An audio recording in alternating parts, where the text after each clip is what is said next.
What is going on, everybody? Welcome back to Malik's Water Garden.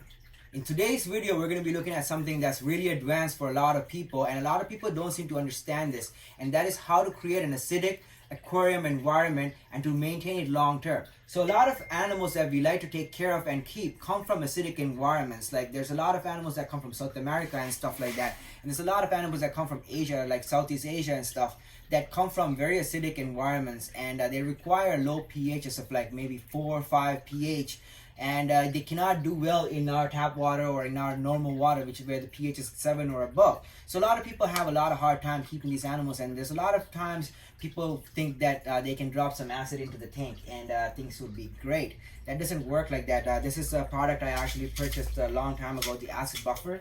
I've used this a little bit when I first started getting into discus about 15 years ago, and maybe 20 years actually now. And I've actually learned my lessons by killing some fish by using products like this.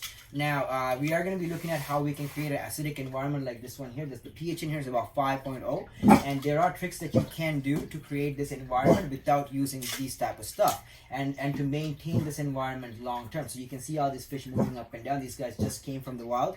They come from a pH of 4.0 and or lower sometimes, and they really require low pH water. Forgive my dog, actually, she's being a little mess right now. Anyways, so these guys really require acidic water, otherwise they wouldn't do good. They would probably end up dying in your tank in a very short period of time. So now, having said that, how am I maintaining this environment without using this type of chemical? So there are the main thing we want to start focusing on is getting an active substrate. I don't really care what type of active substrate you want to use. There are several available in the market. In this particular tank, I'm using Tropica Aquarium substrate, and it's an active substrate that buffers your pH down to about 5.5. There's ADA Aqua Soil, which buffers your pH to about 5.0 or a little bit lower. And there's also other types of knockoff brands that you can buy from China and stuff that actually bring your pH down to 4.0. I actually have some of that in the other side in the tank, so I'll put some B-roll footage, and the pH in those tanks go down to about 4.0, and it holds it. The reason I'm talking about why you should be using an active substrate instead of using something like this is because the active substrate brings the pH to a specific amount, and it doesn't crash after that point. So like, I don't have to test the pH in this tank like every 2 days, being worried that the pH could crash. If I were to use this, what ends up happening is the first time I drop this product into, let's say, my tap water here, which has 163 parts per million of carbonate hardness or general hardness, and it's a general hardness of about 4. So what happens is it will use up some of the calcium carbonate in the water column, and it'll bring the pH down for the first 6 hours or so. Like if let's say I drop a little bit of this stuff into here and bring the pH down to, say, 6.5. What happens is within about 6 hours after that point, the pH will start rising again because this stuff will wear out. Okay, it's an acid, it reacts with the calcium carbonate in the water, and then the pH will go back up to about 7.4, which is the natural pH where it was. So now the next day I will come back, I'll test my pH, there's a fluctuation, I drop some more of this stuff, okay? The pH goes down again to wherever I want it to, and then after reacting with all the calcium carbonate in the water, it goes back up again, right? Eventually, the water will run out of calcium carbonate.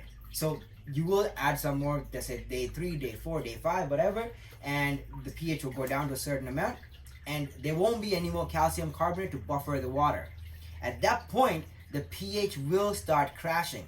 Now, using this type of product, your pH could crash depending on what's in the tank, depending on how much bioload is in there, depending on how much organic materials in the water column that's decaying and stuff. Your pH could crash all the way down to about 3.0. Okay, now that won't happen in a day, but it could happen over a few days, and your fish will start melting and dying. I've actually had discus melting, so I don't understand what's going on. I did put some of this stuff, everything is good, the fish are doing great. I checked the pH, it's 5.5 or 6 or whatever it is. Next day I come in, my discus gills are all coming off of its mouth.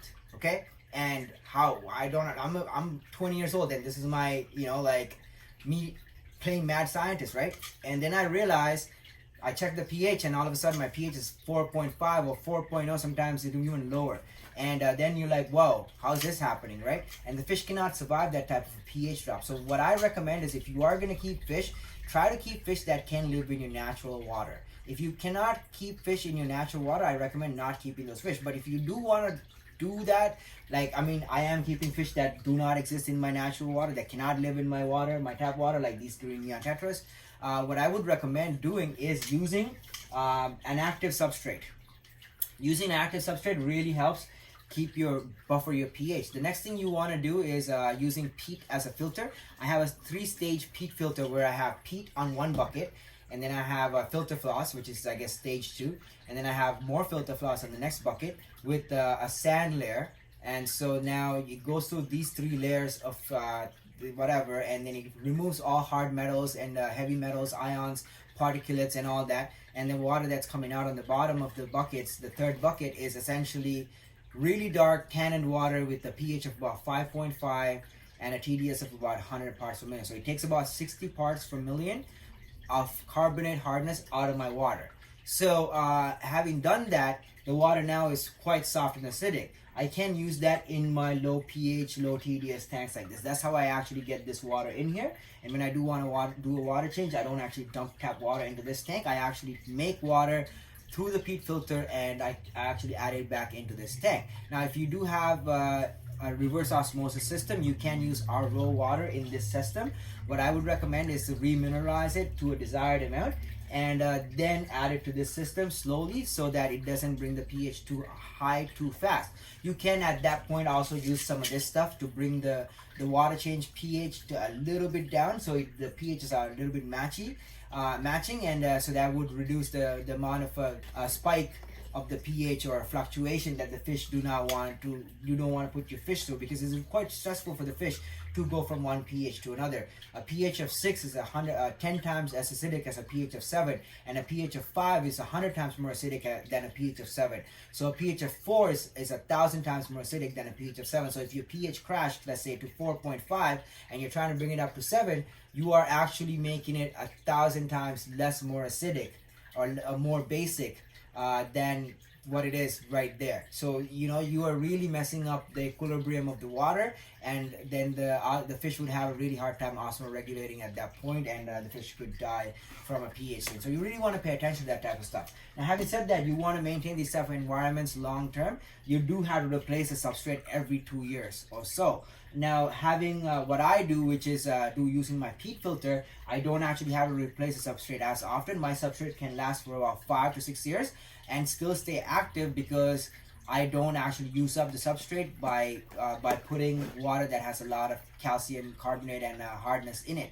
I already take all that out through my peat filter, and when I put the water in here, the water is quite soft and quite acidic, so the substrate itself doesn't have to work as hard. So the substrate itself lasts a longer time for me personally by doing that, and that's why I use my peat filter. If you guys want to know about the peat filter, comment below and let me know. I know a few of you guys have said that you want to know, and it's quite straightforward. I'll explain that in the next video for you, and I'll make a separate video about that. As always, thank you so much for watching this video, and I hope you learned something from this video, and I hope you try and provide a proper environment for your fish that you are keeping that require acidic environments. I'm also going to be making a video about discus and why discus require higher temperatures, and how I managed to keep my discus in lower temperatures and without any issues, why most people have to keep them at 30 or higher. We're going to be looking at that in an upcoming video, and I believe the reason for that is bacterial infections caused by higher pH. If you keep your fish at a lower pH than 7, you don't actually have to keep them at such a high temperature, because the fish are less susceptible to bacteria. The types of bacteria that live in acidic environments are different from the type of bacteria that can live in a basic environment. This is basic science, guys, so really have to look into this type of stuff. So we're going to be looking at that in upcoming videos, so stay tuned and subscribe if you haven't, and hit that notification icon so you get updated when that video as well as many other videos like that get uploaded. As always, thank you so much for your support. I love you all. I'll see you on the next video. God bless you.